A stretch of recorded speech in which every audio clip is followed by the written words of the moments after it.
የእናቱን አስክሬን ቤት አስቀምጦ የእናቱን ቃል ለማክበር የስምንተኛ ክፍል ሚኒስትሪ ፈተና ከቀብር በኋላና እንዲሁም ደግሞ ከቀብር በኋላ ለፈተና የተቀመጠው ተማሪ ካሊድ በዚህ ሰዓት መነጋገሪያ ሆኗል። ይህ በምስሉ ላይ የምትመለከቱት ታዳጊ ካሊድ ይባላል። 14 ዓመቱ ሲሆን ከሁለት ታናናሽ ወንድሞቹ ጋር በሸገር ከተማ አስተዳደር ኤካ ጣፎ ክፍለ ከተማ ከእናቱ ጋር ይኖራል። ካሊድ ከእናቱ ጋር ሲኖር ወላጅ አባቱ ከነርሱ ርቆ ሌላ ትዳር መስርቶ ጅጅጋ ከተማ ይኖራሉ።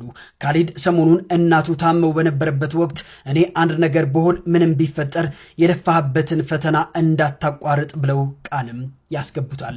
እናትም በነጋታው የስምንተኛ ክፍል ፈተና ሊሰጥ ሰዓታት ሲቀረው ህይወታቸው ያልፋል።